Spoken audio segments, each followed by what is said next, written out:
This is not for everyone. This is not for the faint at heart.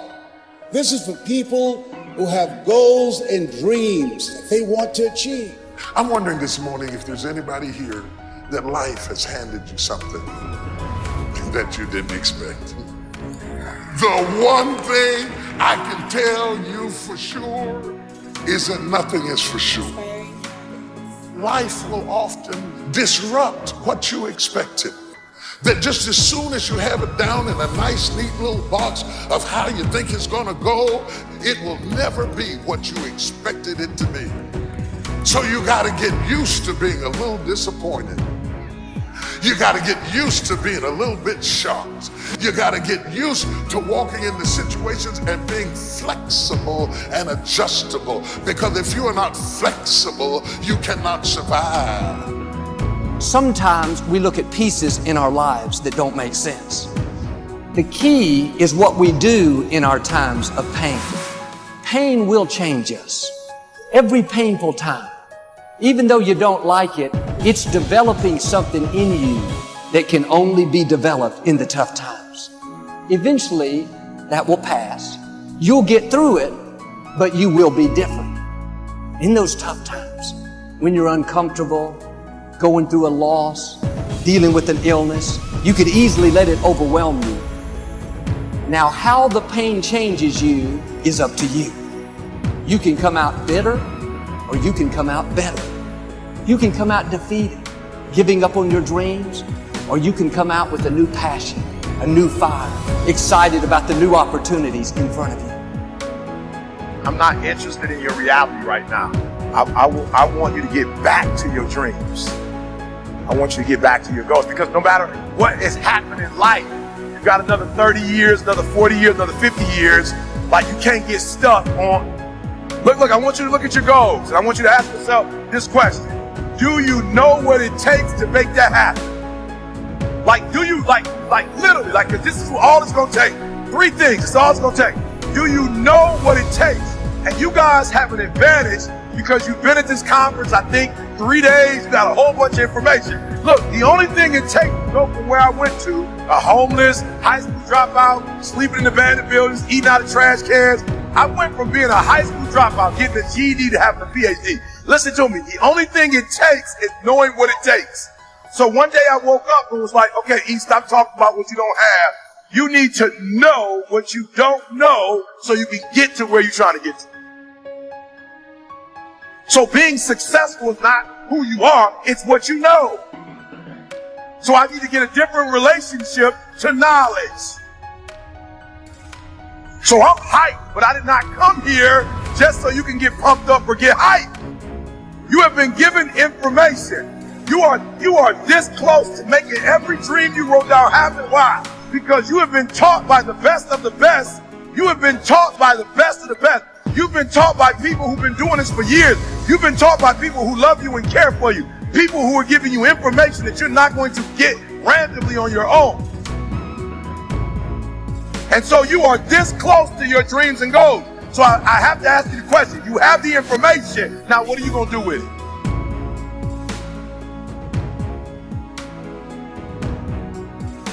Now, the self is everything you could be across time. So imagine that there's you and there's the potential inside you, whatever that is, you know.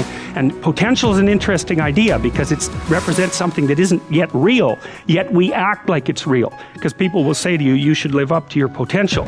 And that potential is partly what you could be if you interacted with the world in a manner that would gain you the most information. Right? Because you build yourself out of the information in the Piagetian sense.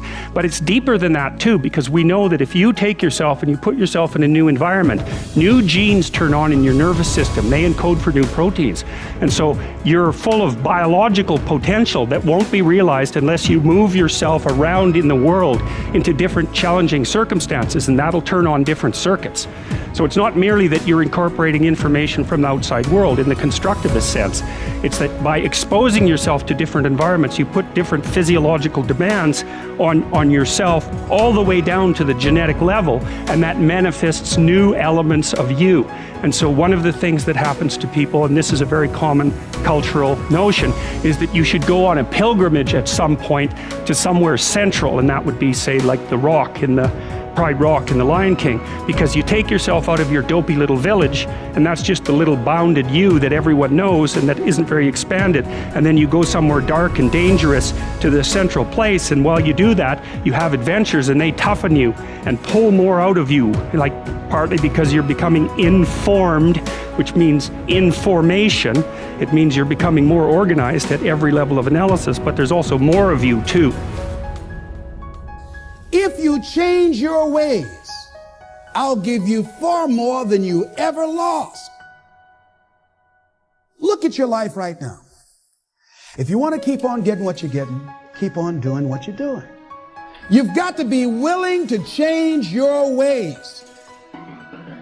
Your life is working. If you don't like what you have produced, you're a director, you are the star, you wrote this script. You produced this, whatever it is. If it's a hit, you produced it. If it's a flop, you produced it. Take ownership of it and decide to go back to the drawing board and rewrite the script that you are the star of. You have the power to do that.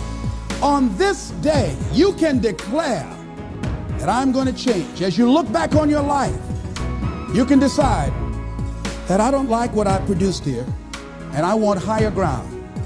I want to begin to experience more love. I want to have more adventure in my life. I want something that gives my life a sense of meaning. Ladies and gentlemen, I've been selected to head up a program called Project Life in Chicago, training thousands of kids. And I had the experience, we had our second session this past Monday. And to see these young people when they came in, and to see the young people and the parents and the community volunteers when they went out. One young man from the Cabrini Green housing projects who didn't want to be there, who came up and said, I want you to know I'm so glad to be here. And he said, I'll never be the same again. He said, thank you, Mr. Brown. He said, I just got to go now, but thank you, sir. I'll never be the same again. To see a letter I got from a young man who was in the Cook County Jail where I work on Monday morning. And this young man will not be out of jail for at least 50 years. At least 50 years. They gave him 100 years.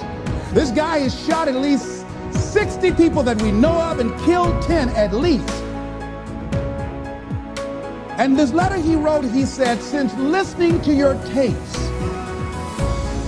he said, I have not changed, but I feel a different person in me. Over 70% of these young men are in there for murder. We wanted to have a two-pronged attack where we would train people on the outside and train those that are in the jails, because I believe if you cage them like animals and treat them like animals and they're out on the streets every 22 months, they're going to get out and act like animals and go back in like animals.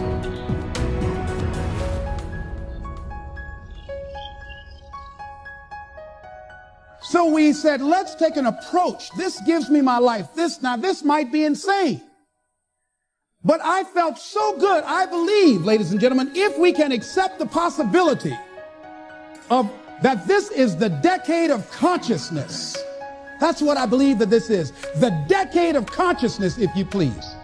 A time where we can begin to create in folks' minds the idea, the possibility that we can create a more humane society, the possibility that we can create more love, communication, and understanding in relationships, the possibility that we can create a drug-free America, the possibility that we can create the kind of respect for diversity and difference in our multicultural society, the possibility that we can begin to develop the mindset to bring out the best in people, to encourage them to achieve their greatness and support them in their dreams, that if we can, in this decade of consciousness, to begin to see and envision that happening, and that we all can play a role, that we were born for such a time as this, that we showed up for this, that we survived 1 out of 9 million sperms, and we have been chosen for this great work.